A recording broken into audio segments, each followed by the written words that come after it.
जदयू से बगावती तेवर अपनाने के बाद उपेंद्र कुशवाहा अब जदयू से इस्तीफा देंगे। इसकी चर्चा बिहार की राजनीति में पिछले कई दिनों से चर्चाएं चल रही हैं और उपेंद्र कुशवाहा लगातार बिहार के मुख्यमंत्री नीतीश कुमार और पार्टी के अंदर चल रही राजनीति के खिलाफ में आवाज़ उठाते रहे हैं। नीतीश कुमार से भी जब उपेंद्र कुशवाहा पर सवाल किया जाता है तो वो कुछ भी नहीं बोलते हैं और बोलते हैं तो कहते हैं कि छोड़िए उनकी बात को, जो बोलते हैं वो बोलने दीजिए। उन्होंने ये भी कहा कि उनको पता नहीं है कि हमने उनको कहां से कहां पहुंचा दिया है। पार्टी में हमने उनको जगह दी लेकिन वो पार्टी के खिलाफ ही षड्यंत्र कर रहे हैं। इधर उपेंद्र कुशवाहा लगातार इस बात को लेकर नाराज चल रहे हैं कि पार्टी के अंदर उनको तवज्जो नहीं दिया जा रहा है। बाकायदा प्रेस कॉन्फ्रेंस करके भी उन्होंने अपने दुख का जो है वो व्याख्यान किया कि पार्टी के अंदर उन्हें जदयू संसदीय बोर्ड का अध्यक्ष तो बनाया गया लेकिन किसी भी मीटिंग में, किसी भी फैसले में उनको नहीं बुलाया गया।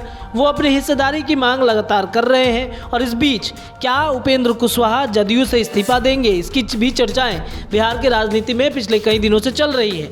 अब देखिए, उपेंद्र कुशवाहा से जब एक बार फिर से पूछा गया कि क्या उपेंद्र कुशवाहा जदयू छोड़ने वाले हैं, क्या उपेंद्र कुशवाहा जदयू से इस्तीफा देंगे, तो उस पर उपेंद्र कुशवाहा ने कह दिया कि अभी इस पर कोई विचार नहीं चल रही है। लेकिन 19 और 20 को जदयू के 19 और 20 को एक बड़ा मीटिंग होने वाला है उपेंद्र कुशवाहा के नेतृत्व में और इस मीटिंग के बाद से उपेंद्र कुशवाहा कोई बड़ा फैसला ले सकते हैं। इशारों में उन्होंने कह दिया।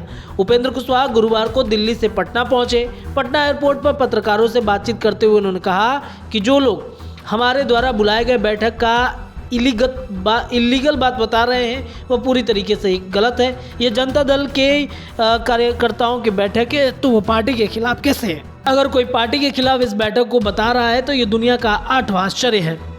उपेंद्र कुशवाहा से जब पूछा गया कि मुख्यमंत्री कह रहे हैं कि मंत्रिमंडल के विस्तार को लेकर तेजस्वी यादव फैसला करेंगे तो उन्होंने कहा कि इस डील की बात तो हम कर ही रहे हैं। मुख्यमंत्री जी जवाब नहीं दे रहे हैं। सीएम नीतीश ने जो डील राष्ट्रीय जनता दल के साथ किए हैं उनका खुलासा करें। अगर सीएम मंत्रिमंडल विस्तार का अधिकार तेजस्वी यादव को दे रहे हैं तो आप खुद समझ लीजिए कि उनके साथ क्या डील हुई है। साथ ही साथ उन्होंने कहा कि कार्यकर्ताओं की बैठक है, उसे इलीगल कहने का कोई मतलब नहीं है। जदयू के ओरिजिनल कार्यकर्ता हैं, उनके मन में पार्टी को बचाने की चिंता है क्योंकि पार्टी कमजोर होते जा रही है, बर्बाद होते जा रही है। मंत्रिमंडल का अधिकार तेजस्वी को दे देकर सीएम ने मेरे डील की बात को साबित कर दिया। वहीं उन्होंने अपने बैठक के बारे में जानकारी देते हुए कहा कि 19 और 20 फरवरी को बैठक है, जदयू के कार्यकर्ता उसमें आएंगे, इनमें कोई अन्य दल के कार्यकर्ता नहीं पहुंच रहे हैं। साथ ही जब उनसे पूछा गया कि आपने तेजस्वी यादव को मुख्यमंत्री बनने के बाद जंगल राज आने की बात कही है तो उन्होंने कहा कि हमसे क्यों पूछ रहे हैं, गांव में जाइए, गांव की जनता से पूछिए, उसके बाद सब कुछ साफ साफ हो जाएगा। उपेंद्र कुशवाहा लगातार मुख्यमंत्री नीतीश कुमार पर आरोप लगा रहे हैं कि जदयू संसदीय बोर्ड का अध्यक्ष उनको बनाया गया लेकिन वो झुंझुना थमाने की तरह है।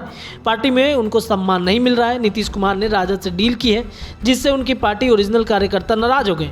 वहीं सीएम नीतीश कुमार से उपेंद्र कुशवाहा को लेकर के कहा कि वो पार्टी में जाना चाहते हैं तो जाए, कोई फर्क नहीं पड़ता। 19 और 20 फरवरी की बैठक अहम मानी जा रही है जिसमें उपेंद्र कुशवाहा कार्यकर्ताओं के मन टटोलने की कोशिश करेंगे और मन टटोलने के बाद पार्टी से इस्तीफा देंगे या नहीं, इस पर चर्चा और इस पर राजनीति जो है वो जदयू के अंदर शुरू हो गई है। तो क्या लगता है, उपेंद्र कुशवाहा 19 और 20 तारीख के इसी फरवरी माह में मीटिंग के बाद कोई अहम फैसला ले सकते हैं? ज़रूर आप कमेंट करके अपनी राय बताइए। बहुत बहुत धन्यवाद।